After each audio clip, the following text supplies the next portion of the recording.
न निगाह कर, अभी इस तरफ न निगाह कर, मैं गजल की पलकें सवार लूं। मेरा लफ्ज लफ्ज हो आईना, मुझे आईने में उतार लूं।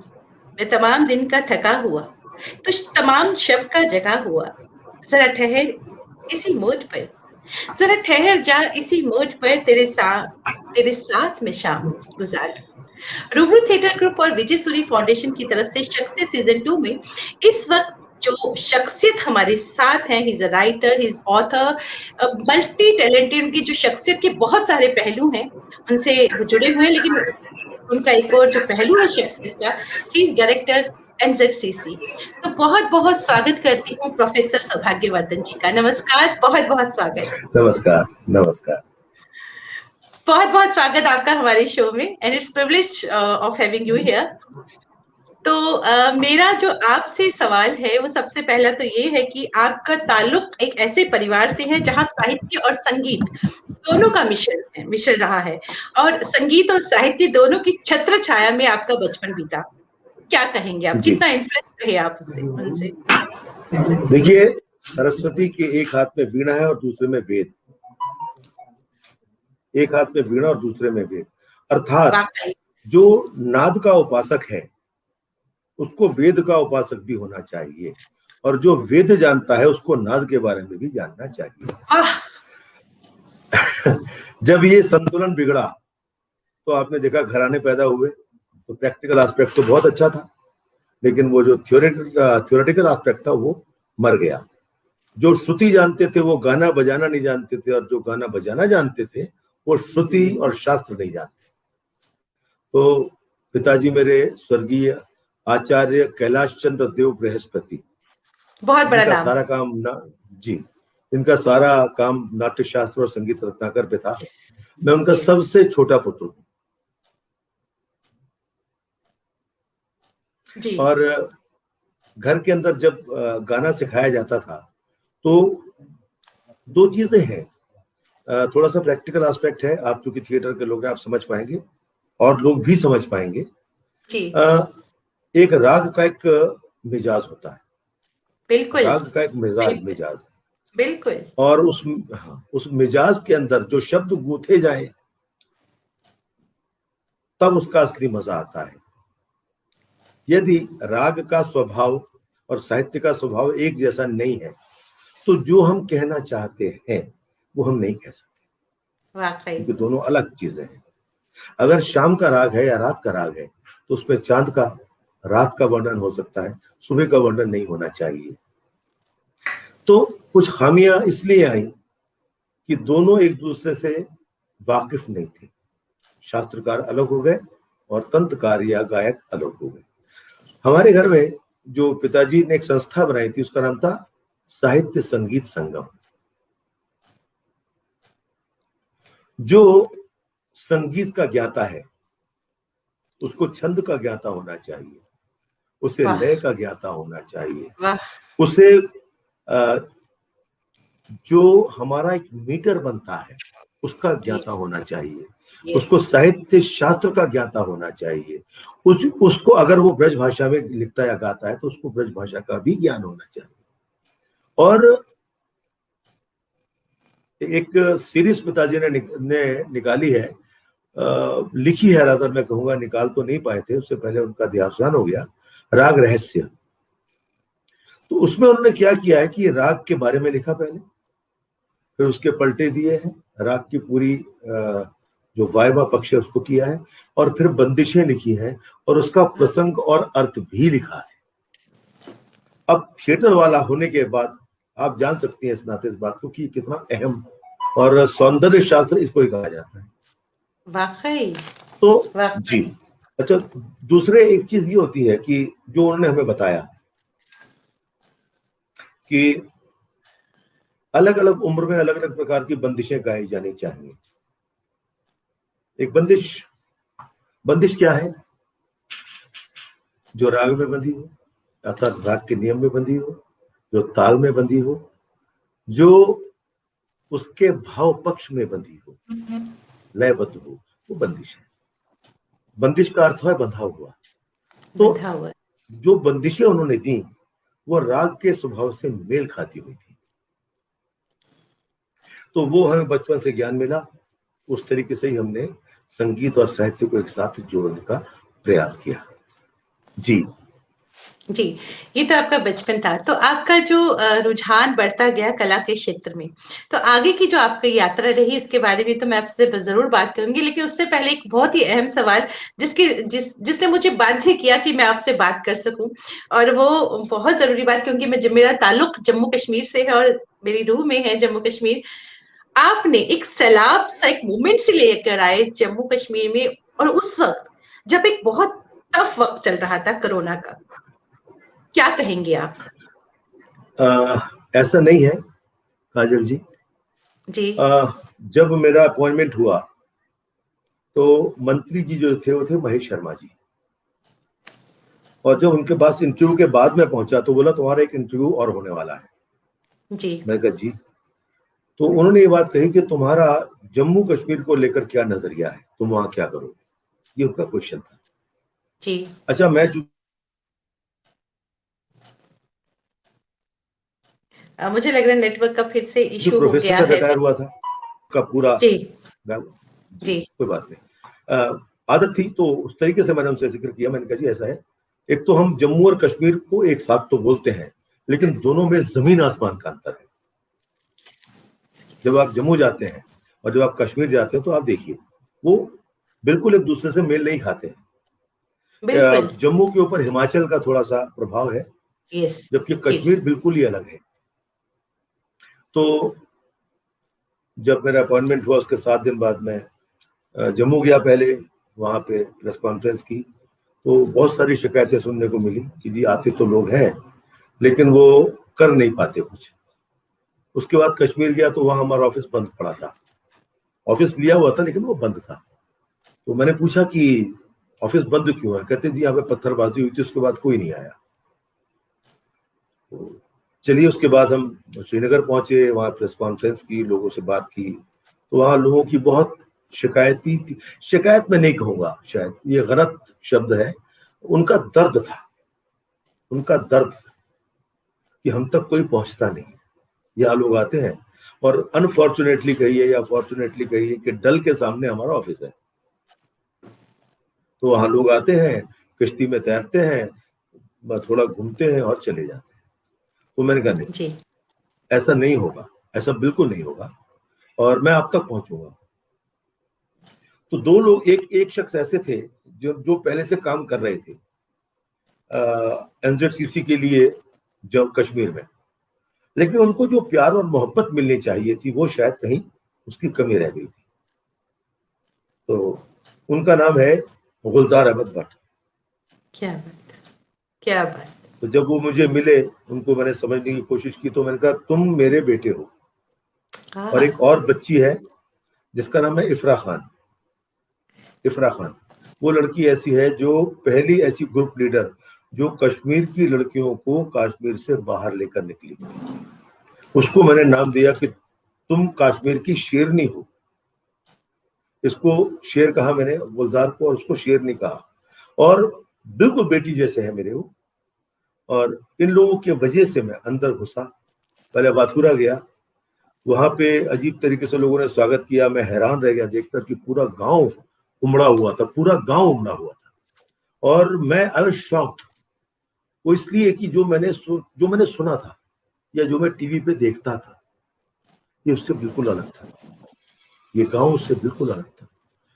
और जब और अंदर गया तो 1 घंटे के लिए गया था, और 5 घंटे वहां से मैं उठ नहीं पाया। हर आदमी ये कोशिश कर रहा था कि मैं उसके घर में जाऊं। क्या बात। उसके बाद उनके साथ मैंने खाया। उनको ये ऐसा लगा कि मैं ब्राह्मण हूँ, शायद मुसलमान के हाथ की रोटी नहीं खाऊंगा। तो ये जो गलत फहमी थी मैंने उसको दूर किया। मैं कहा जो आप देंगे वो मैं खाऊंगा, क्योंकि एक बड़ा छोटा सा नियम है, वो ये है कि धर्म क्या है। धर्म को लोग आध्यात्म से जोड़ देते हैं, लेकिन धर्म आध्यात्म नहीं है।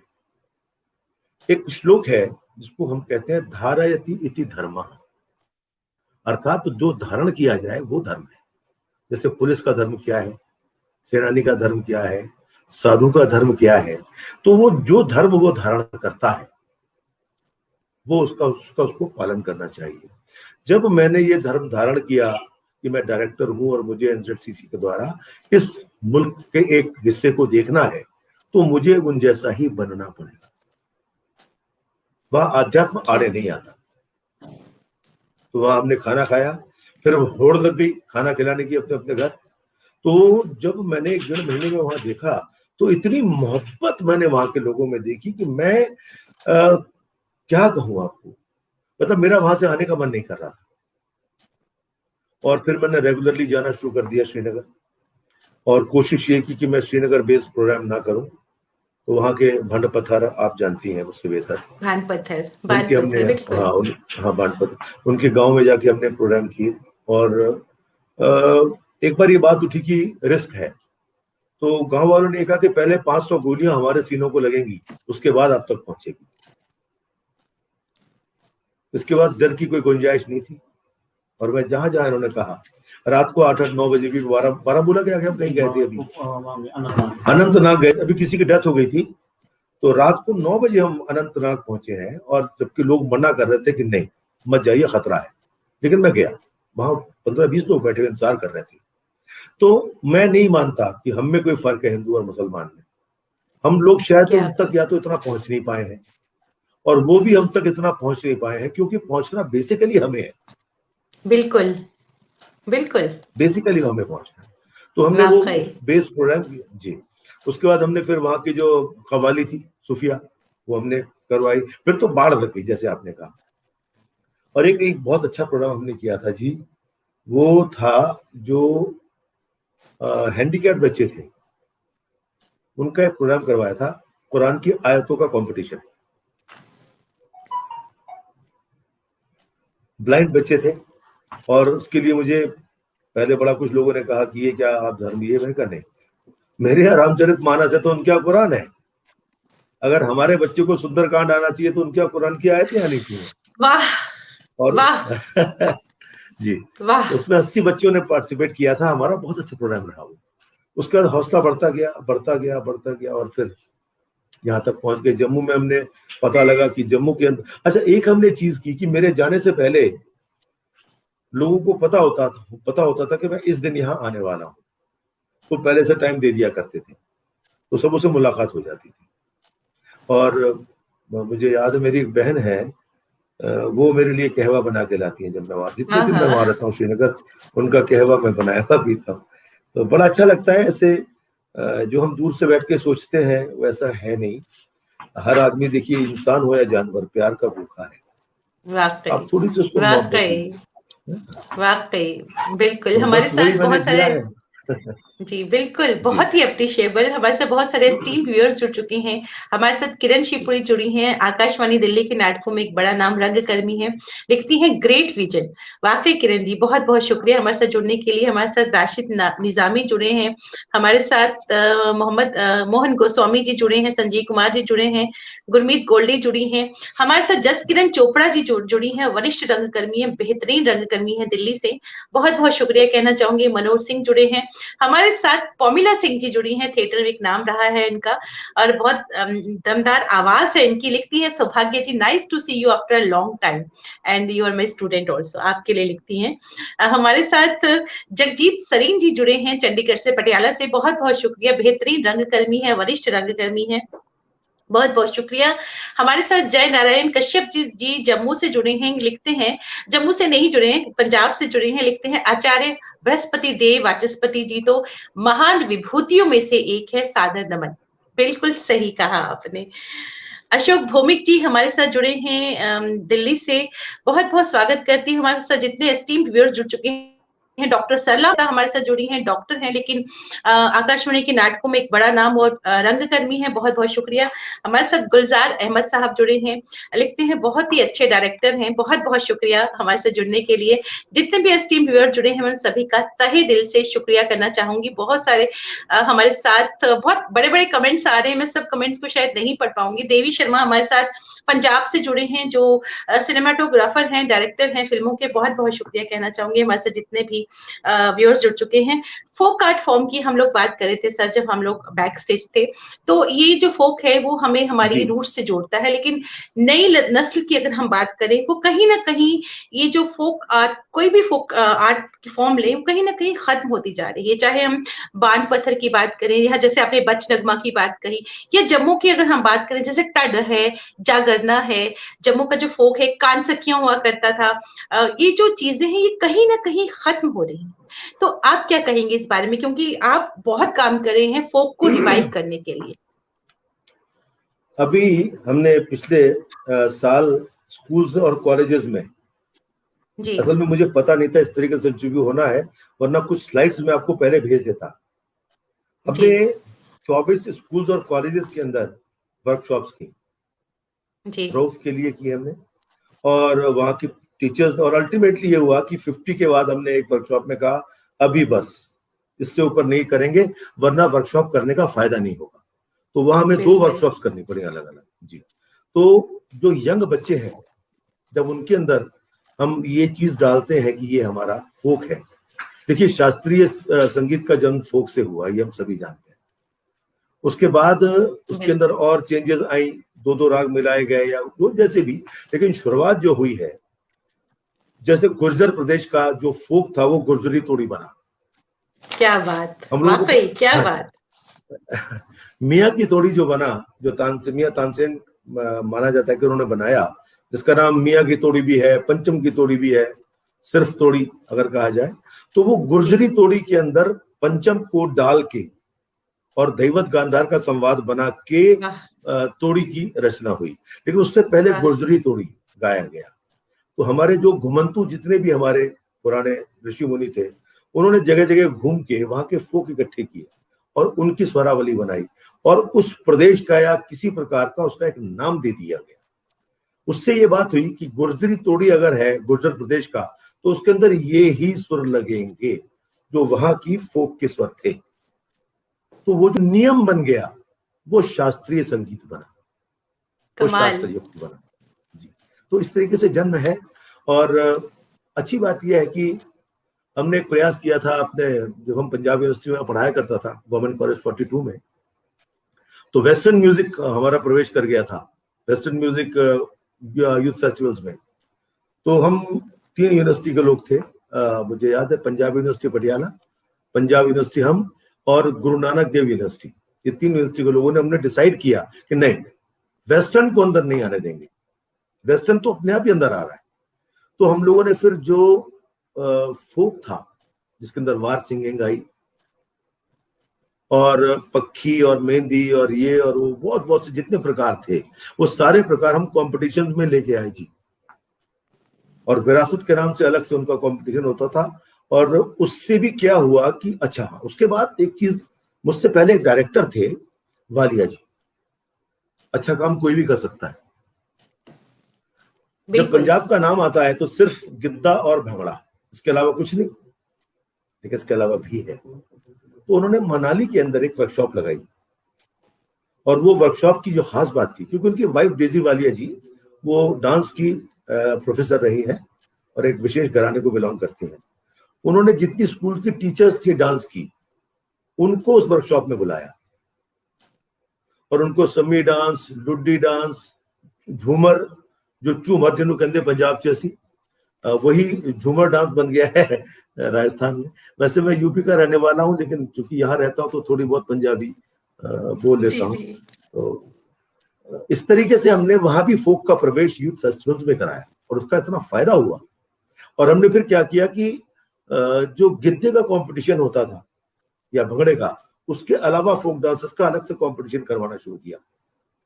आप सोचिए, तो जो डांस खत्म होते जा रहे थे पंजाब के, वो रिवाइव हो गए। एक मलवई गिद्दा होता है, मलवई गिद्दा, अब मलवई गिद्दा मेल करते हैं, मेल लोग, और वो 60-65 से ऊपर के होने चाहिए। खत्म हो गई थी ये चीज, सच में समझी, इतना अच्छा डांस है। हाँ, तो यही चीज मैंने कोशिश की है कि मैं जम्मू कश्मीर में लेके आऊं। लेकिन जम्मू के मैं जहां तक बात करूं, वहां फोक के नाम पे थोड़ा सा पंजाबियत ज्यादा आ गई है। लेकिन आज के दिन में भी जो कश्मीर का फूक है वो बिल्कुल बिल्कुल और बिल्कुल प्योर है। और सबसे मजेदार बात, एक आपको पता होगी क्योंकि आप वहीं के रहने वाली हैं, लेकिन जो और लोग जुड़े हैं उनको मैं बताता हूं कि कश्मीर में एक गांव है पहाड़ियों का, पहाड़ी का सिर्फ एक गांव है और वो बिल्कुल बॉर्डर पे है। वहां तक पहुंचे जी हम, और जब पहाड़ी सुना तो ये लगा यार ये तो बिल्कुल, इनको तो कश्मीरी आती नहीं बोलनी, वो पहाड़ी बोलते हैं, वो बिल्कुल डोगरी है। बोलते हैं। हाँ बिल्कुल हाँ, है। तो जब वहां गया तो मैं हैरान रह गया और उनको हम निकाल के लाए बाहर, बारामूला उड़ी से। आप देखिए वहां पे वर्कशॉप लगाई, फिर उनको वो बच्चे इतने पागल हो गए थे। जब हम पहली बार उनको हिमाचल में लेके आए तो ये पता लगा कि ये बच्चे पहली बार कश्मीर से बाहर निकले हैं। वाह वाह, क्या बात, जब क्या तक बात। कश्मीर के लोग हाँ, जब तक कश्मीर के लोग कश्मीर से बाहर नहीं निकलेंगे वो दुनिया वास्तव में क्या है नहीं पहचान पाएंगे। यस। तो इसलिए हमारा पूरा जोर जो है वो युवा के ऊपर है, उसको हम बाहर लेके आ रहे हैं। तो और एक गुर्जरों का गांव है, वो भी अलग है गुजरों का, और उनके पास हम गए, मतलब उनकी ड्रेसें भी अलग है, उनकी बोली अलग है कश्मीर से, और एक ही गांव बचा है वो। अब उनको हम आगे हमने बढ़ाया है, तो रऊफ के अलावा, बशनगमा के अलावा और दम्बाली के अलावा, इनके अलावा भी कुछ डांसर्स हैं जो दमाली होता जो है। बाहर निकल के आ रहे हैं। ये बिल्कुल खत्म होती जा रही है जो फोक आर्ट फॉर्म है। बचनगमा की हम लोग बात कर रहे थे, आपने कहा था सिर्फ एक ही फीमेल बची है बचनगमा के लिए। और अगर हम यहाँ के व्यूअर्स की बात करें, उनको तो पता ही नहीं होगा। इवन थिएटर के जो यहाँ के थिएटर के स्टूडेंट्स या थिएटर के लोग हैं, उनको भी बचनगमा के बारे में पता नहीं होगा। सिर्फ बाण पत्थर के बारे में पता है, क्योंकि उसको रिवाइव किया जा रहा है। जैसे MK रैना सर है या रवि केमू सर है, उन्होंने इसको बाण पत्थर को रिवाइव करने की कोशिश की है, लेकिन बचनगमा तो नहीं हो रहा। क्या कहेंगे? आपने कहा था कि आप एक फीमेल आपने देखी, उसके बारे में जरूर जानना चाहूंगी। वो अभी उनका हम प्रोग्राम करवाया हमने फिर, और पहली बार मैंने देखा, और उसमें वो लोग गाते भी हैं, साथ में डांस भी करती हैं। वो बड़ा मेहनत वाला काम है, और उसमें 2-3 डांस के स्टेप जो है वो बड़े फास्ट हो जाते हैं, फिर स्लो हो जाते हैं, फिर फास्ट हो जाते हैं। तो उनको हमने बुलाया हाथ जोड़ के ऑफिस कि आप 2-4 बच्चे हमसे ले लीजिए जो इंटरेस्टेड है, और आपको गुरु शिष्य परंपरा के अंदर उन बच्चों को सिखाइए। तो भगवान ने हमारे ऊपर कृपा की है और वो इस बात के लिए मान गई है और खुद गाने आई है सालों बाद बाहर। तो जो हमने बादामवाड़ी में प्रोग्राम किया था उसमें 10,000 के आसपास लोग इकट्ठे हुए थे ओपन में, तो वहां वो गाने भी आई थी।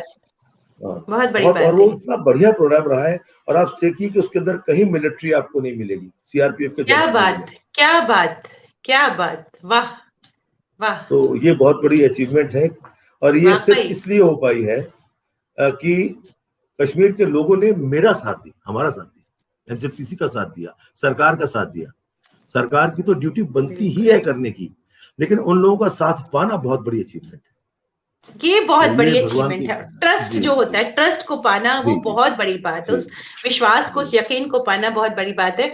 हमारे साथ सीमा अनिल सहगल जी जुड़ चुकी हैं, जो अपने आप में एक बहुत बड़ी शख्सियत हैं और जिनको बुलबुले कश्मीर के नाम से नवाजा गया है, और जो उनका सरहद एल्बम थी बहुत फेमस हुई है। एक बहुत बड़ा नाम सीमा अनिल सहगल, जम्मू कश्मीर का। बहुत बहुत स्वागत दी हमारे साथ जुड़ने के लिए। जस किरण चोपड़ा जी लिखती हैं, folk is the soul of art. बिल्कुल सही कहा है कि folk is the soul of art. मैं थोड़ा भी आपकी तरफ आती हूँ। आपने मैं तो पहले चाहूंगी कि आप अपने लिखे चंद अशार हमें जरूर सुनाएं, क्योंकि बहुत खूबसूरत आप लिखते हैं। और आपकी जो किताबें, जो आपने किताबें लिखी हैं, 5 जो मेन बुक्स आपने लिखी हैं, उसके बारे में भी चाहूंगी हमारे व्यूअर्स को जरूर बताएं, और चंद अशार आपकी तरफ से। मैं खैर किसी लायक नहीं हूँ, और आप सभी लोग बहुत काम कर रहे हैं, बहुत बड़े हैं। मैं आज भी विद्यार्थी ही हूँ, सीख ही रहा हूँ।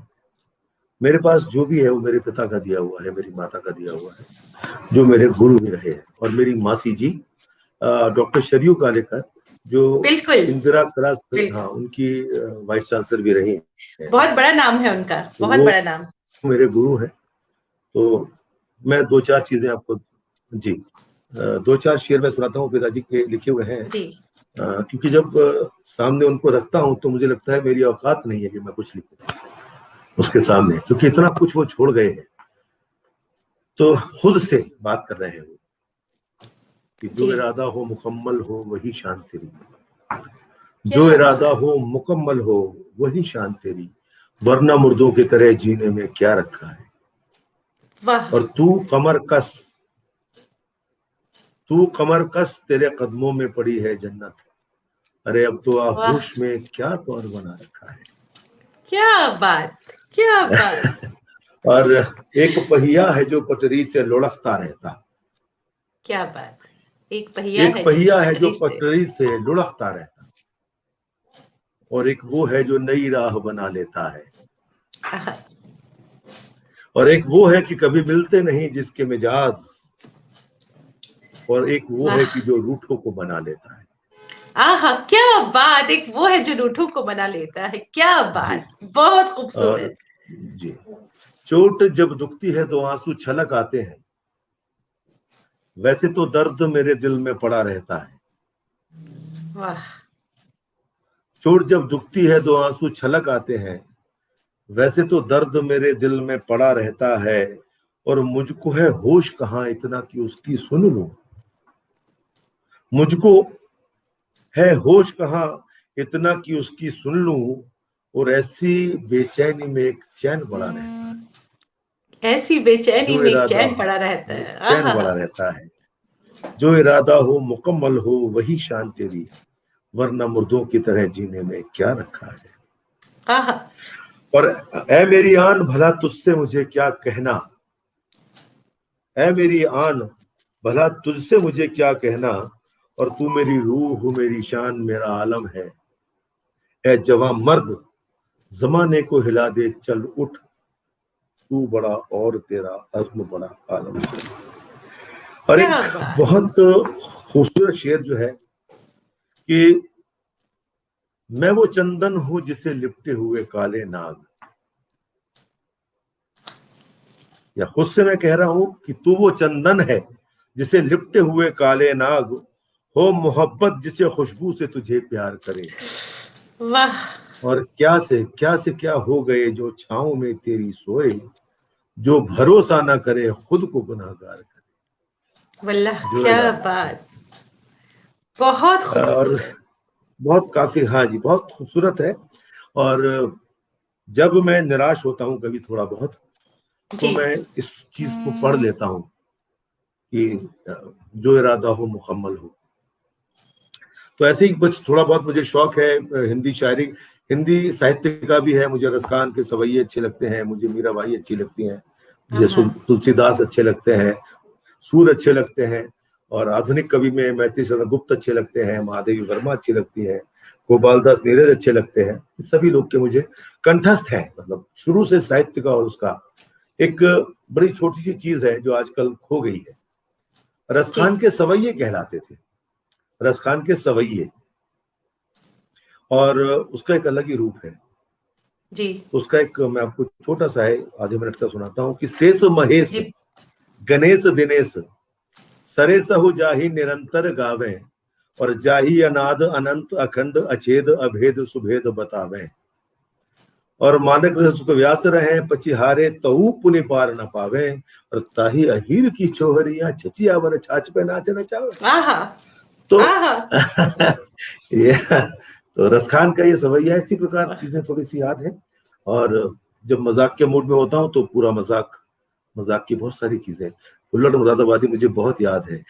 और हुल्लड़ मुरादाबादी जी, हुल्लड़ मुरादाबादी जी का कुछ सुना दीजिए, कुछ सुना दीजिए उनका। हाँ क्यों नहीं, जी जी जी। अच्छा, आप मेरी परीक्षा ले रही है क्या? नहीं। अच्छा ठीक है, चलिए जी जी, हम लोग किसी और तरफ मुड़ गए हैं, लेकिन अच्छा है कि भंग की तरंग में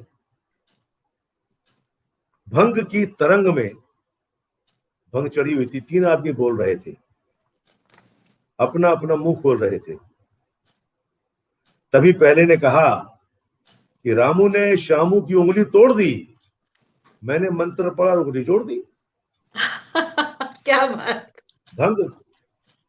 तभी दूसरे ने कहा, अबे इसमें क्या बड़ी बात है, लल्लू ने कल्लू का हाथ तोड़ दिया, अरे मैंने बिना मंत्र के ही जोड़ दिया। तभी तीसरे ने जुबान हिलाई तभी तीसरे ने जुबान हिलाई कि क्या बच्चों जैसी बातें करते हो भाई, कल का किस्सा सुनाता हूँ, आंखों देखी बताता हूँ।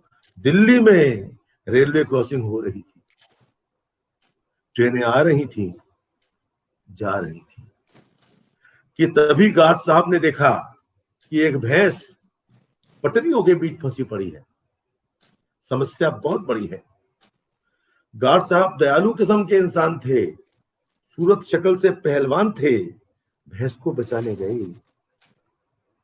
भैंस तो कटी ही कटी, गार्ड साहब भी कट गए।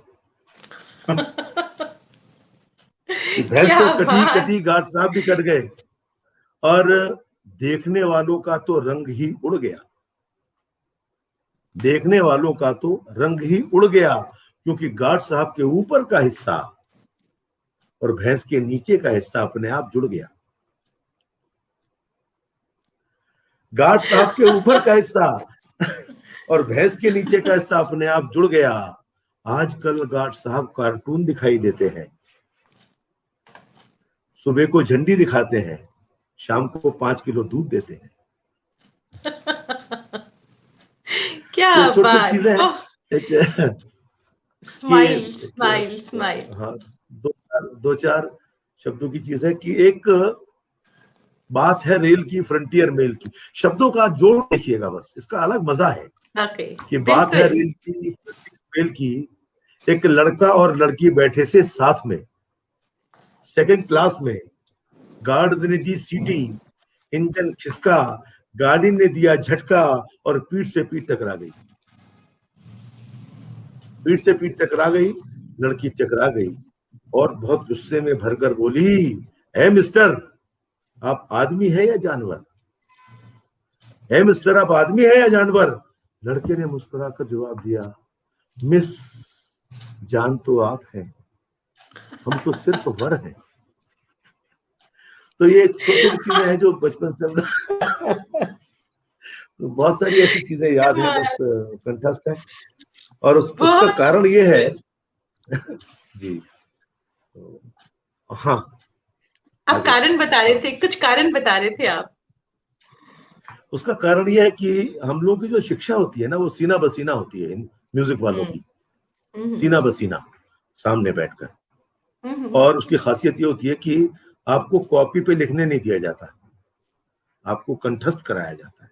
कंठस्थ कराया जाता है। कॉपी खो गई तो आपका तो, हाँ, आपका तो गाना बजाना ही खत्म हो जाएगा। कॉपी खो गई तो ताने खो गई जी, हमारा आलाप खो गया। तो सामने बैठ के जब शिक्षा दी जाती थी, हाँ, तो याद करने की आदत पड़ जाती थी। अच्छा, उस याद करने की आदत ने हर तरफ फायदा दिया। तो आपको कविताएं भी याद हो गई, और बड़ी बड़ी कविताएं भी याद हैं। गोपाल दास तिवारी मुझे बहुत पसंद है, महादेव वर्मा बड़ी, मतलब ये अच्छे हैं जो मुझे लगते हैं।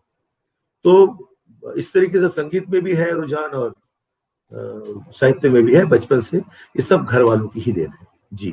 बिल्कुल बिल्कुल। जसकिरण चोपड़ा जी लिखती हैं, जो दिल्ली से हैं और बेहतरीन रंगकर्मी हैं, लिखती हैं, आप सुना रहे हैं और हुल्लड़ मुरादाबादी जी का चेहरा आंखों के सामने आ रहा है। क्या बात। पॉमिला सिंह जी कह रही हैं, वाह बहुत खूब। मैं अभी मैं बात करी थी, जो हम कविताओं की बात की, अशार्स की बात की। आपकी जो बुक्स, जो आपने लिखा है, जो आपका लेखन है, उसके बारे में मैं चाहूंगी आप हमें बताएं। मेरे पिताजी मेरे लिए सब कुछ थे, हैं और रहेंगे। जी जी बिल्कुल।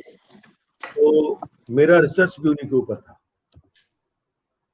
ये भी एक बहुत मजेदार किस्सा है कि जब मैं फादर के ऊपर पीएचडी के लिए मैंने नाम दिया, तो कुछ लोग आपके ज्यादा प्रेमी होते हैं, कुछ लोग आपके ज्यादा प्रेमी होते हैं। उनको ऑब्जेक्शन आया कि आप तो अपने पिताजी पे कर रहे हैं। मैं कहती, मेरे पिताजी इस लायक थे। बिल्कुल भाई, जिस पिताजी इस लायक हैं वो करें अपने पिताजी पे। अगर मेरे पिताजी इस लायक थे कि लोग उन पे कर रहे हैं, तो मेरा अधिकार कोई कैसे छीन सकता है? बिल्कुल। उनके ऊपर शोध कार्य मुझसे बेहतर और कौन कर सकता है? तो इस तरीके से ये फिर ये नाम अप्रूव हुआ उत्तर भारतीय संगीत के आप्त ऋषि। आप्त का मतलब ये होता है जिसको अपने विषय के हर प्रश्न का उत्तर आता हो, ज्ञान हो, उसको आप्त कहते हैं। ऋषि, देखिए आप, बड़ी मजेदार बातें हैं जी। किसी को ना रिसर्च स्कॉलर नहीं होना चाहिए क्योंकि उसको नींद नहीं आती है। लोग कहते हैं, जब मुझसे कहते हैं पीएचडी करने आया हूँ आपके पास, तो मैं कहता हूँ जी मैं तो रिसर्च वर्क कराता हूँ, पीएचडी नहीं कराता। अगर आपने रिसर्च वर्क करना है तो मेरे पास आइए, वरना भगवान की बहुत सारे लोग कराने वाले हैं, करा देंगे आप। क्योंकि पीएचडी नहीं होता शोध कार्य है। अगर आपको यही नहीं पता कि आप क्या करना चाहते हैं जीवन में, तो आप करेंगे कैसे? मैं हिमाचल यूनिवर्सिटी गया एक बार एमफिल का पेपर लेने के लिए, तो उस जो लड़के ने काम किया था उसका टाइटल 4.5 लाइन का था। जब मैंने 5-6 बार पढ़ा तभी मुझे टाइटल याद नहीं हुआ। फिर वैसे ही मैंने उससे पूछ लिया, मैंने कहा भाई तुम्हें मैं बिल्कुल पास कर दूंगा, बिल्कुल क्लियर, 10 मिनट के अंदर तुम्हारा इंटरव्यू खत्म, तुम बिना रुके मुझे अपने शोध कार्य के टाइटल को बता दो एक बार। आप मानिए जी 27 मिनट वो जूझता रहा और वो टाइटल नहीं बता पाया एक बार में अपना को। तो ऐसी जिंदगी के कभी कभी अनुभव हो जाते हैं। तो लेकिन ये है कि ये चीजें आपको एक अनुभव देती हैं कि एक पहली बात समझ में आई, भाई टाइटल छोटा होना चाहिए। बिल्कुल, टाइटल बहुत छोटा होना चाहिए, बड़ा टाइटल नहीं होना चाहिए। वो फिर आप कहीं ना कहीं वो टाइटल ढूंढते रह जाते हैं कि है क्या, ये याद भी नहीं होता। तो टाइटल मिनिमाइज करके उसको छोटा करना चाहिए, 2-3 शब्दों से बड़ा नहीं होना चाहिए। ये समझ में आया धीरे धीरे। होता यह है कि हम जीवन में अनुभव जो हमें प्राप्त होते हैं उनको पहले ऑब्जर्व करें और फिर एब्जॉर्व करें। वो घटनाएं जब होती हैं, मेरे अनेक गुरु रहे हैं, मैं गाने की बात नहीं कर रहा, लेकिन जीवन में योगा गुरु मेरे देवीलाल जी थे, देवी दयाल जी, जो प्रोफेसर लाल के पिताश्री थे। लाल जी तो कमर्शियल हो गए हैं, लेकिन वो बहुत सात्विक थे और करनाल में रहते थे। और एक मेरे गुरु थे जो उनका नाम तो स्वर्गीय कामता नाथ जी, वैष्णव पायन। उनके लेक्चर्स मुझे बड़े अच्छे लगते थे। जब वो बोलते थे तो धारा प्रवाह एक्सटेम्पोर बोलते थे। तो मैंने 2 साल तक उनका पीछा किया और उनके लेक्चर्स में सुना करता था, क्योंकि बोलने का मुझे शौक है। तो बहुत सारी चीजें मैंने ऑब्जर्व की कि उनसे बात होती थी मेरी। तो बोले, सौभाग्य तुम ये सुनते हो मेरे लेक्चर, तो बहुत सारी चीजें तो मैं सेम कहता हूं, तो तुम्हें कैसा लगता है? तो मैं कहता सर, बात सेम होती है लेकिन बिल्कुल नई तरीके से होती है, बिल्कुल नए तरीके से होती है।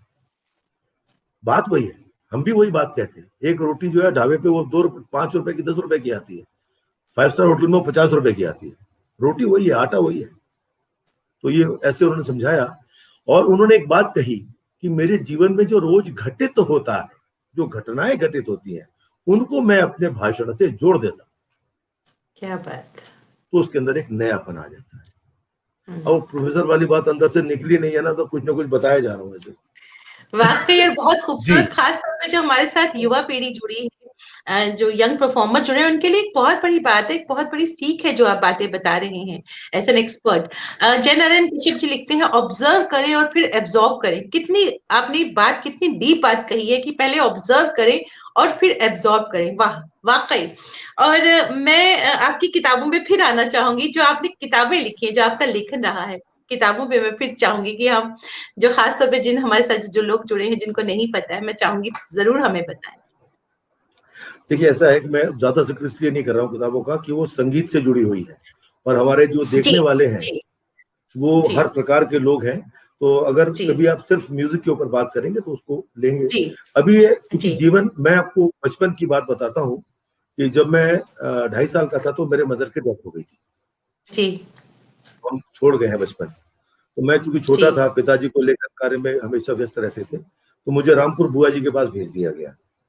और रामपुर बुआ जी जो थी, उनका कोई बच्चा नहीं था, तो मैं वहीं पला बढ़ा थोड़ा बहुत। लेकिन जब मैं 8वीं में आया तो बुआ जी को पैरालाइज हो गई वो, और फूफा जी का भी कुछ टांग की प्रॉब्लम थी। तो जब मैं 14-15 साल का था तो मैं 3 लोगों के लिए रोटियां इकट्ठी किया करता था, कमाया करता था, स्कूल भी जाता था और वहां पे हमारी लकड़ी की एक टाल थी, उस टाल पे मैं 2 बजे के बाद बैठा करता था। लकड़ियां मैंने बेची है, और उसके बाद शाम को मैं 6:30-7 बजे घर आता था। लेकिन वहां था कि जो आसपास के लोग थे, वहां 2-3 लकड़ियों की टाल थी। लेकिन मैं फॉर्चुनेट रहा कि लोगों को मेरे ऊपर दया आई कि ये बच्चा है, इसके घर में जरूरत है, तो ज्यादातर लोग मेरे पास आते थे उन 2 टालों को छोड़ के। वहां से शुरू हुआ, 10वीं की मैंने, और उसके बाद 3 साल मैं दिल्ली आया तो मैंने जॉब की। उसके बाद 1973 में मैंने किया अपना मैट्रिक की। उसके बाद 1977 में मैं चंडीगढ़ आ गया। पहले 3 साल चंडीगढ़ में मैंने दिल्ली में जॉब किया। उसके बाद 77 में दोबारा पढ़ाई शुरू की, प्रेप कॉमर्स किया, प्रेप कॉमर्स में टॉप किया। उसके बाद बीकॉम पार्ट 1 में आया। इन द मीन टाइम पिताजी की डेथ हो गई, तो सभी ने यह कहा कि नहीं, तुम्हें संगीत की ओर आना चाहिए, क्योंकि बाकी दोनों भाई संगीत से जुड़ाव नहीं था उनका। आमोद वर्धन मेरे भाई हैं, और उनकी जो वाइफ है डॉक्टर सरिता पाठक यजुर्वेदी, वो मेरी भाभी है, और उनका क्या बात, क्या बात, क्या बात सर, वो आ चुकी है हमारे शो में। कमाल की सिंगर है। ये तो आपने एक बहुत बड़ा खुलासा कर दी। She is my favourite, she is my favourite, she is my favourite. कमाल की सिंगर है। और मेरी सगे भाई हैं, कजन नहीं है, और उनसे जो बड़े भाई हैं उनका नाम है आनंद वर्धन। वो सिनेमाटोग्राफर है। उन्होंने साईं परांजपे और ऋषिकेश मुखर्जी के साथ काम किया है, लेकिन आजकल दिल्ली में। मेरा पूरा परिवार तो महाराजा हरि सिंह पे लिखा है। आमोद जी ने महाराजा हरि सिंह पे भी कुछ लिखा है। क्या बात सर, क्या बात। डॉक्टर करण सिंह उसका ओपनिंग करने आए थे, विमोचन करने आए थे। तो ऐसे बस जीवन ऐसे चलता रहा। उसके बाद मैं चंडीगढ़ आया तो मेरा जीवन बिल्कुल बदल गया। मिस कालेकर हमेशा मुझे पढ़ाती रही। वो मेरी आज के दिन में भी अगर मैं भगवान के बाद किसी पे श्रद्धा मेरी है तो मैडम मिस कालेकर पे है, क्योंकि उन्होंने ही मेरा जीवन बनाया। जी क्या बात सर, क्या बात है। मैं मेस्मराइज्ड हो गई हूँ। मैं सच में मेस्मराइज्ड हो गई हूँ। मुझे ये पता ही नहीं था कि आमोद जी और सरिता जी, कमाल सर, क्या। एंड आप खुद अपने आप में एक बहुत बड़ी शख्सियत। सरिता जी जितनी विनम्र वो इंसान है, उतनी ही लाजवाब वो कलाकार हैं। सरिता जी कमाल की हैं, कमाल की। मतलब मम्मी हमारी सुलोचना की मम्मी है, सुलोचना बृहस्पति जी। जी जी, बिल्कुल बिल्कुल बिल्कुल सर, कमाल कमाल। मैं अब आना चाहूंगी, चल कुछ 1-2 सवाल और हैं कि एक अगर हम परफॉर्मिंग आर्ट को, कोई भी परफॉर्मिंग आर्ट एक काम करता है ब्रिजेस बनाने में, जोड़ने में काम करता है, और ऐसा हमारे पास्ट में भी हुआ है। तो performing it also helps in building harmony between 2 cultures, between 2 individuals. तो आप क्या कहेंगे, चाहे हमारी लाहौर बस यात्रा रही हो जो एक कोशिश थी, या कोई भी कल्चर हो जो वो लोगों को जोड़ने की कोशिश करता है, और आप क्या कहेंगे इस बारे में कि किस तरह से? देखिए, ये थोड़ा सा पॉलिटिकल भी क्वेश्चन हो जाता है। नहीं, मैं पॉलिटिकल नहीं लाना चाह रही इसमें कुछ भी नहीं सर। मैं सिर्फ पॉलिटिकल कुछ नहीं कहना, मैं आपकी राय पूछना चाह रही हूँ। पॉलिटिकल नहीं, कुछ नहीं, जस्ट कि कोई भी जो performing art, it helps in building harmony between 2 individuals. Very simple, without any. बहुत जरूरी है, बहुत जरूरी है। मुझे याद है कि शायद जर्मनी का म्यूजिक था और मम्मी का क्लासिकल था। उसमें जाकिर हुसैन जो खान साहब थे वो तबला पे थे, और सुल्तान खान साहब सारंगी पे थे। तो वो अपनी लैंग्वेज में गा रहे थे और मम्मी अपनी लैंग्वेज में दरबारी गा रही थी, और दोनों का सिंग कितना बढ़िया हो रहा था। वो उन्होंने 10-12 शोज किए उसके। तो ऐसा नहीं है। और एक दूसरी बात मैं और कहना चाहूंगा, हारमोनी का अर्थ पैसे हारना नहीं है। पैसे हारना नहीं है ना। तो क्लासिकल हो या फोक हो या सुगम संगीत, अच्छा बड़ी मजेदार बात है, सुगम संगीत क्या होता है भाई? सुगम संगीत कुछ भी नहीं होता।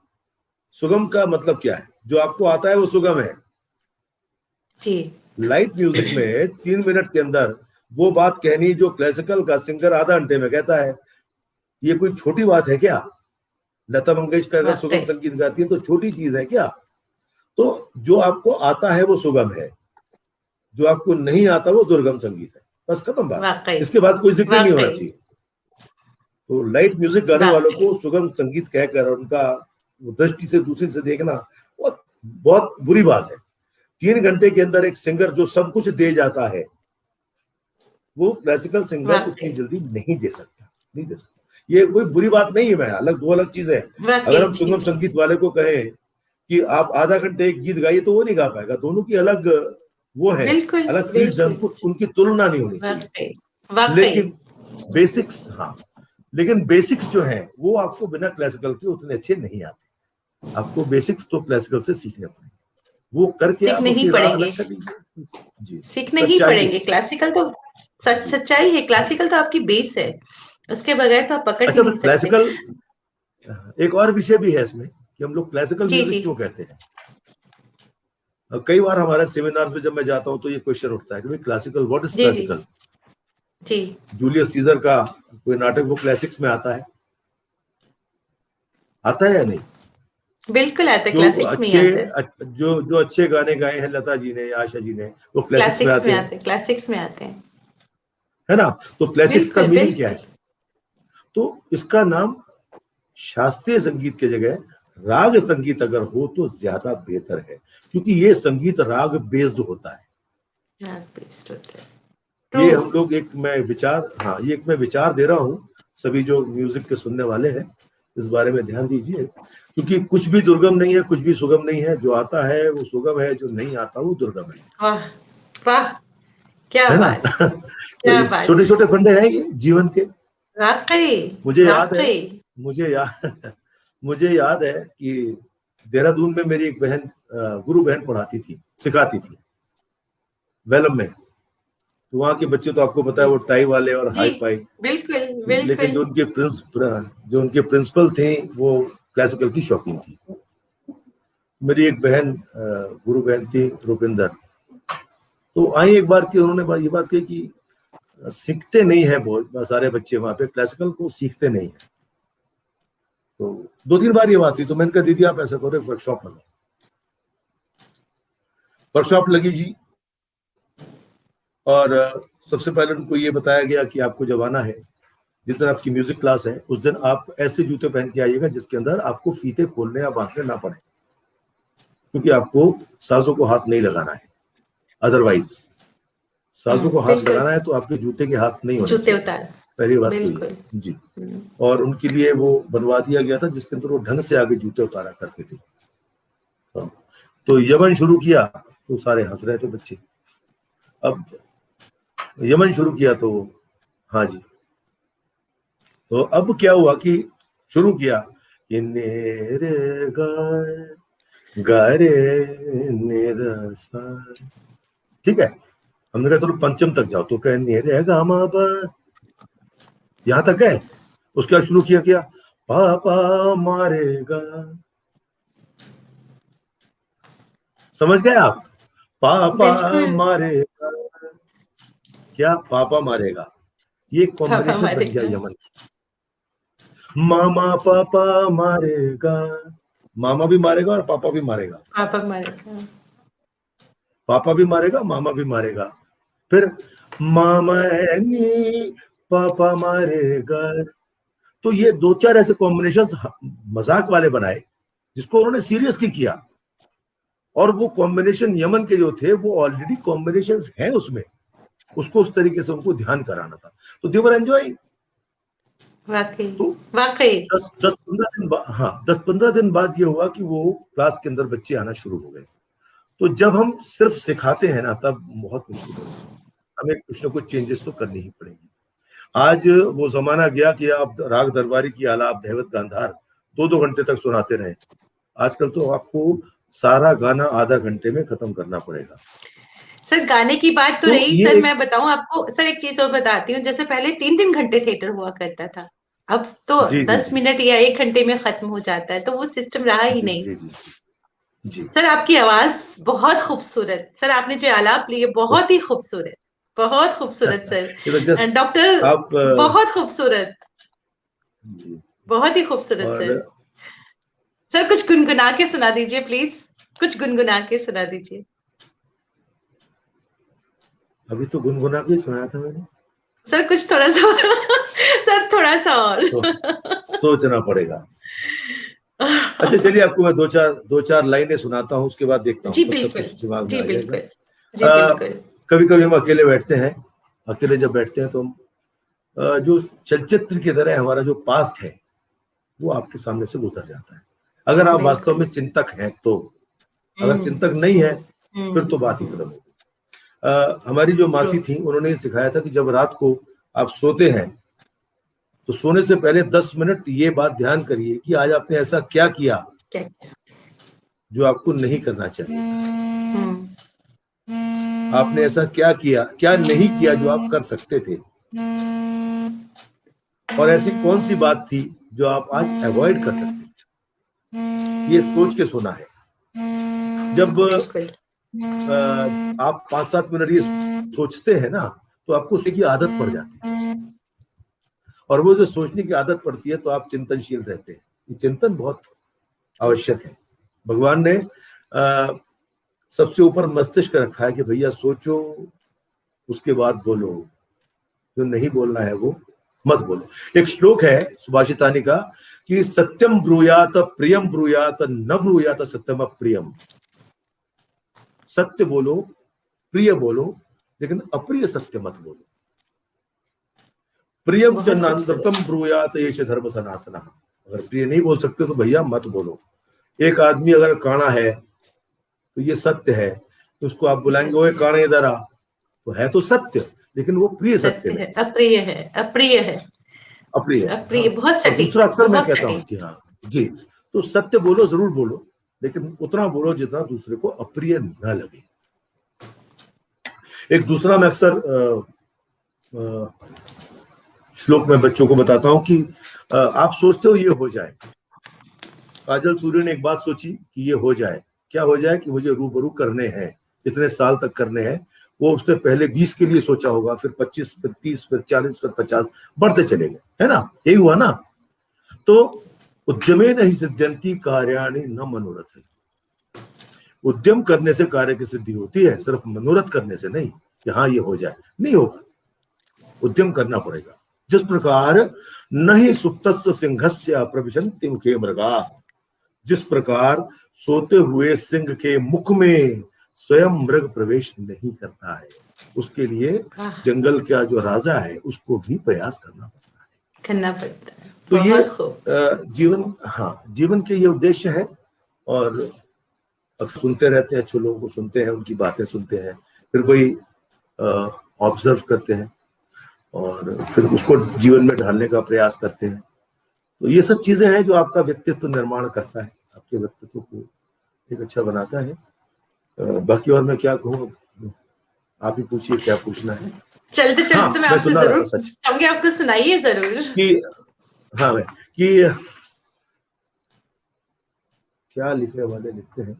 अच्छा, मेरे पास ना अपना कुछ नहीं है, सब दिया हुआ है आप जैसे लोगों का, भगवान की कृपा है, उन लोगों ने दिया है और मैंने उसको, वही मेरी एक ही मेरा मंत्र है, बस वही नियत है कि पहले उसको समझो कि बेजुबानी है मेरी।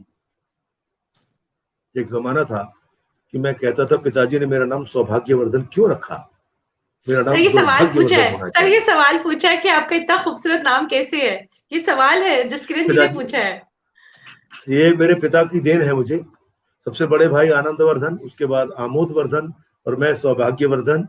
हाँ, उसके बाद की जो दुस्साहस है वो मैंने किया है। मेरी वाइफ का नाम है संपदा वर्धन।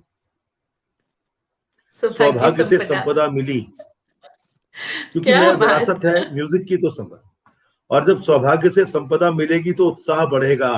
मेरे बेटे का नाम है उत्साहवर्धन, आह और जब क्या उत्साह बात। बढ़ेगा तो उन्नति निश्चित रूप से होगी।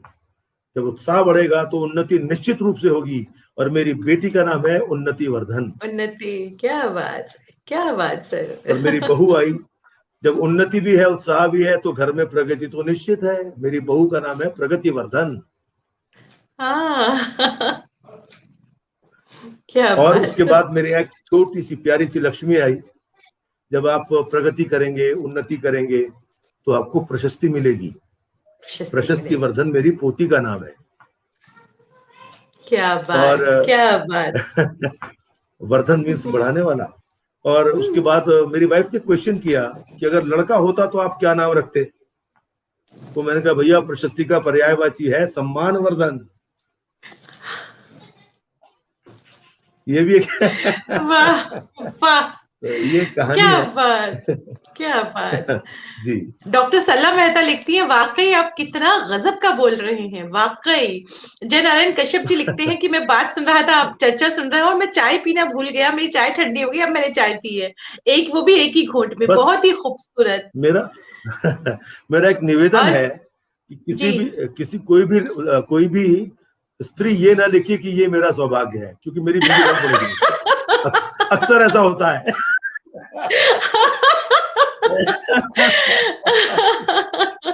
अक्सर ऐसा अब होता है। पॉमिला जी तो लिखती हैं, आई एम एक दिन really impressed. Thank you so much, thank you so जी, मच। जी आप कुछ बता रहे थे। जी, तो बस ऐसी चीजें जुड़ती जाती हैं, जब आप चिंतन करते हैं ना तो चीजें जुड़ जाती हैं। आपको बट आपने कहा चिंतनशील सौभाग्य हमेशा कोई रहना मत, चाहिए। कोई सौभाग्य कोई मत लिखे, कोई मत लिखे हाँ, सौभाग्य। क्योंकि सर वो दिस इज क्या टू हुआ, एक बार गुड।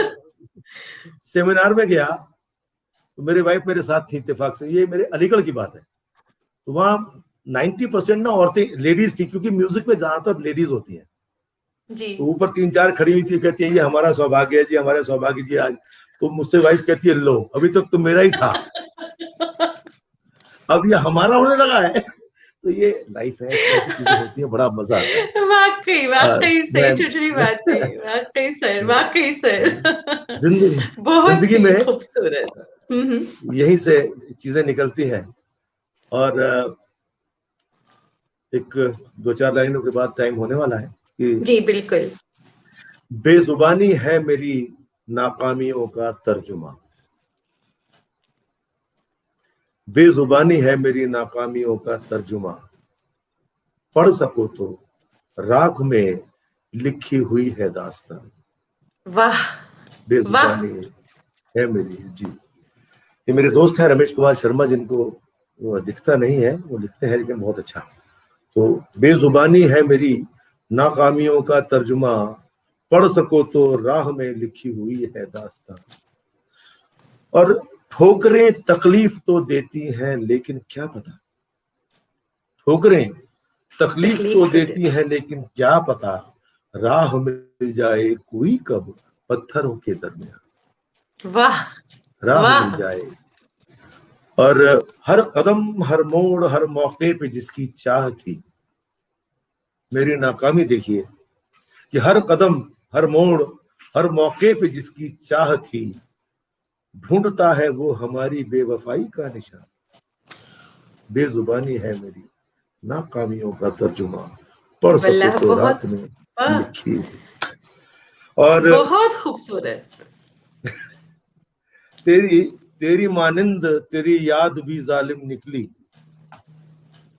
तेरी मानिंद तेरी याद भी जालिम निकली, जब भी आई है मेरा दिल ही जलाने आई, हाँ जब हाँ भी सर। आई है मेरा दिल ही जलाने। वाह वाह। जी जी। नौरीन शर्मा जी हमारे साथ जुड़ी है, बेहतरीन रंग करी, बेहतरीन कवित्री हैं, लिखती हैं, क्या बात है, जी वाकई सर कमाल। जसकिरण जी लिखती हैं, आपका तो विट भी बहुत ही कमाल का है, बहुत ही कमाल का विट है आपका, वाकई। There's a quick wit and humor, awesome, awesome sir, बहुत खूबसूरत, बहुत ही खूबसूरत। और अभी आपसे बात करते करते पता ही नहीं चला कि 1 घंटा कैसे गुजर गया। कब मैं निकल, ये बहुत, मैं भी कह सकता हूँ वाकई ये बात। हाँ। सच में सर, इट और वाज टू गुड। जी जी जी, आप कुछ कहना चाहते हैं सर, बताइए। मैंने कहा ये जो ह्यूमर है और ये जो छोटी छोटी बातें हैं, इनसे ही तो मेरी बीवी को खतरा होता है।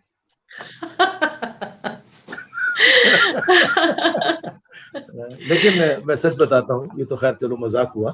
जी जी, मजाक है जी। मेरी बीवी का मेरे ऊपर बहुत बोझ है, उसका इतना ऋण मेरे ऊपर है, उसका जितना कर्ज मेरे ऊपर है, मैं शायद कई जिंदगी भी चुका नहीं पाऊंगा, क्योंकि उसने हर कदम पे मेरा साथ दिया है।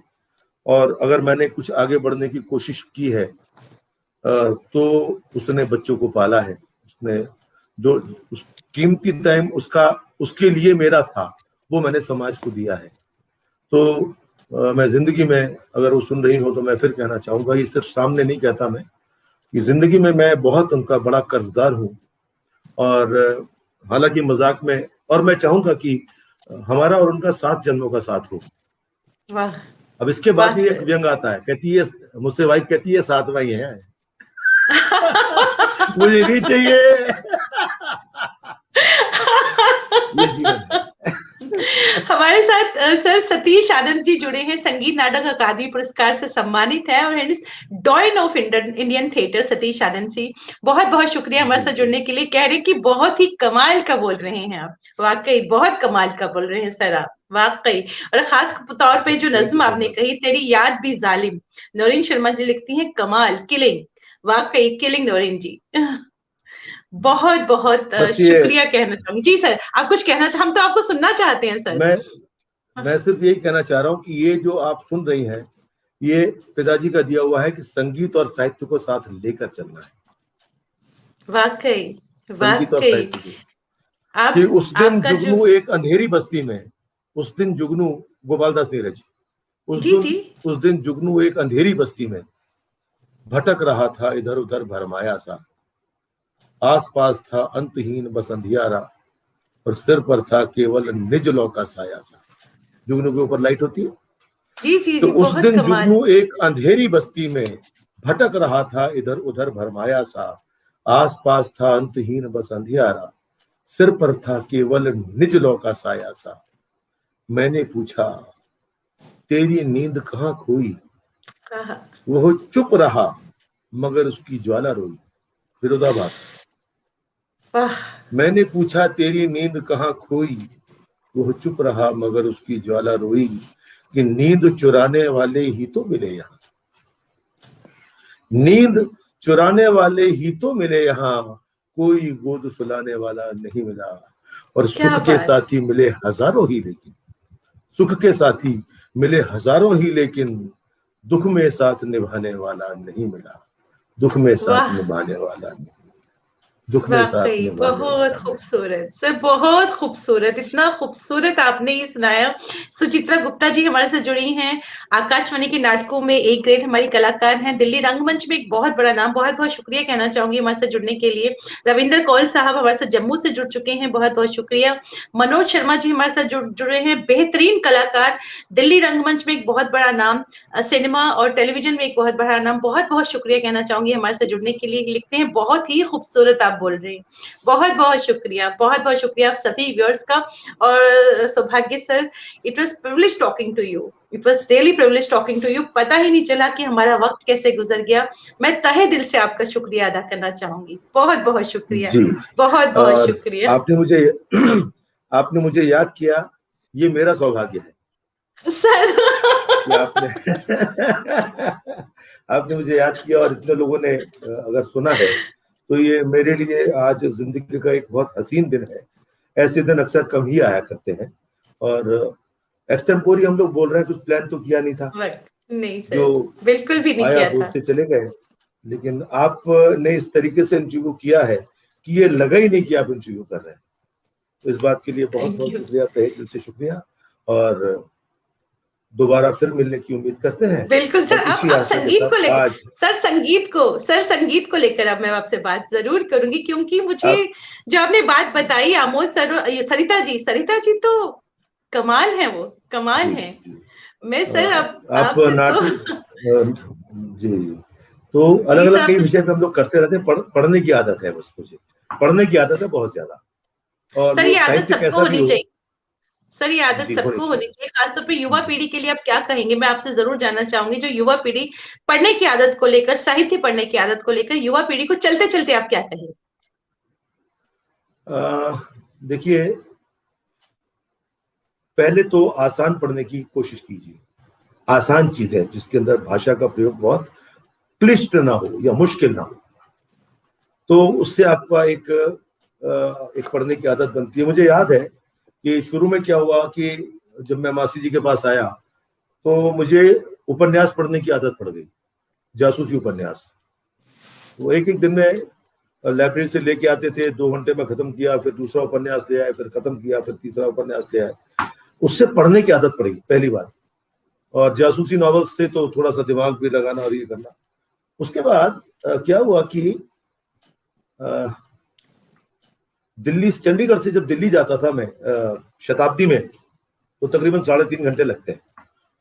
एक दिन मैंने किताब वहां स्टेशन से खरीद ली, उसका नाम था विदुर नीति।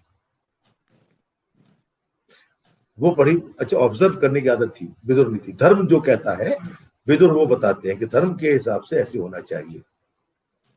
वो पढ़ ली तो सोचा यार दूसरी नीति कौन सी है, तो बहुत पॉपुलर नीति है चाणक्य नीति। चाणक्य नीति, चाणक्य नीति पढ़ी, चाणक्य नीति पढ़ी।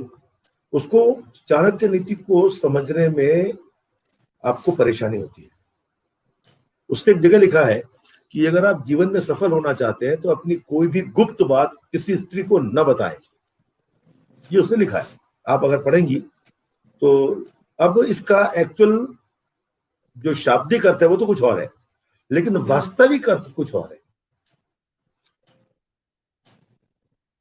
जी।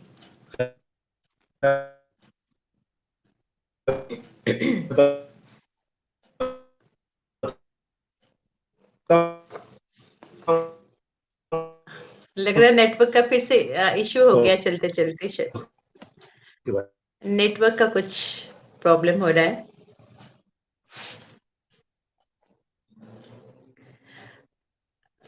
हमारे साथ जितने भी व्यूअर्स जुड़ चुके हैं, मैं उन सभी का तहे दिल से शुक्रिया अदा करना चाहूंगी। प्रोफेसर सौभाग्यवर्धन इतना खूबसूरत बोले हैं, इतना खूबसूरत बोले हैं, और जो उन्होंने अपनी यात्रा और अपनी जो चीजें हम लोगों से शेयर की, खासतौर पे जो युवा पीढ़ी हम लोगों को देख रही होगी, उनके लिए एक बहुत बड़ी सीख है। और खासतौर पे जो बात उन्होंने बोली कि ऑब्जर्व करिए और फिर उसको एब्सॉर्ब करिए, इट्स अ बिग थिंग। बहुत इसमें एक बहुत जो कहते हैं ना टेक्स्ट एंड सब टेक्स्ट, इसमें बहुत एक बात छिपी हुई है कि आप चीजों को ऑब्जर्व करिए तो फिर आप उसको एब्सॉर्ब करिए, that is a big thing. और साहित्य पढ़ने की जिस तरह से बात की प्रोफेसर सौभाग्यवर्धन जी ने, दैट वो तो हम सभी अक्सर इस बारे में बात करते ही रहते हैं कि साहित्य पढ़ना कितना जरूरी है सबके लिए। अभी कुछ नेटवर्क का इश्यू हो गया, इसलिए शायद वो हट गए हैं, लेकिन क्योंकि चलते चलते हमारा ये आखिरी सवाल था उनसे, लेकिन फिर भी हम कोशिश है जारी की अगर आए तो उनसे एटलीस्ट हम विदा ले सके, लेकिन कोशिश है। लेकिन इस बीच में आप सभी का तहे दिल से शुक्रिया अदा करना चाहूंगी। और शख्सियत का जो अगला अंक होगा वो कल शाम को 7 बजे होगा, जिसमें हमारे साथ जुड़ेंगी जानी मानी नाटककार हैं, फोक सिंगर हैं, और उनकी जो शख्सियत के बहुत सारे पहलू हैं, बहुत सारे उन्होंने खूबसूरत नाटक लिखे हैं, जिनमें से कुछ नाटक तो हम जितने भी नाटक के क्षेत्र से जुड़े हुए हैं जानते होंगे। आओ तनिक प्रेम करें, या फिर अभी जो उनका लेटेस्ट नाटक आ रहा है प्रेग्नेंट फादर। और बेहतरीन गायिका है, एक बहुत स्ट्रॉन्ग वुमेन है, हमारे साथ कल होंगी विभा रानी जी। तो उनकी शख्सियत के पहलू, उनकी जो यात्रा है, उनसे हम रूबरू होंगे, उनसे हम जुड़ेंगे। तो हम लोग कल शाम को आपसे उम्मीद करती हूँ कि आप एक बार फिर हमारे साथ होंगे, और हमें आपने जो अभी तक हमें हमारी हौसला अफजाई की है हमारे साथ जुड़ के, वो हमें हमेशा की तरह देंगे। एक मॉरल स्ट्रेंथ की अगर हम बात करें, मॉरल सपोर्ट की अगर हम बात करें, वो हमें आपसे मिलेगी। क्योंकि जो हमारे व्यूअर्स होते हैं वो हमारा, चाहे हम जिस तरह से मैं कहती हूँ कि हम लोग अगर स्टेज पे भी परफॉर्म कर रहे हो तो हमारे व्यूअर्स हमारे लिए सबसे बड़ा अवार्ड होता है। उससे बढ़ के हमें कुछ नहीं लगता कि जब हमें लगता है कि ऑडिटोरियम फुल है तो एक नई ऊर्जा आ जाती है हमारे अंदर, हम उसी ऊर्जा के साथ परफॉर्म करते हैं। और जब हम शो करते हैं, हमें देखते हैं कि मजे कितने एस्टीम्ड व्यूअर जुड़ चुके हैं, तो एक नई ऊर्जा आ जाती है। तो खैर हम लोगों की बात तो कंप्लीट हो ही गई थी प्रोफेसर सौभाग्यवर्धन जी से। बीच में उनका लास्ट में बात करते करते कनेक्शन उनका कट हो गई। नेटवर्क है, डिजिटल प्लेटफॉर्म है, तो इस तरह की बातें तो होती हैं, बट थैंकफुल की सारी बातें उनसे हमारी बिल्कुल सही नेटवर्क में हुई। और उम्मीद करती हूँ कि अब तो शायद मुझे नहीं लगता वो आ पाएंगे, क्योंकि हमारी बातें कंप्लीट हो चुकी थी। मैं सभी का तहे दिल से फिर से शुक्रिया अदा करना चाहूंगी जितने भी हमारे साथ व्यूअर जुड़ चुके हैं। मिलते हैं कल शाम को 7 बजे शख्सियत के अगले अंक में। तब तक के लिए नमस्कार और शुभ रात्रि।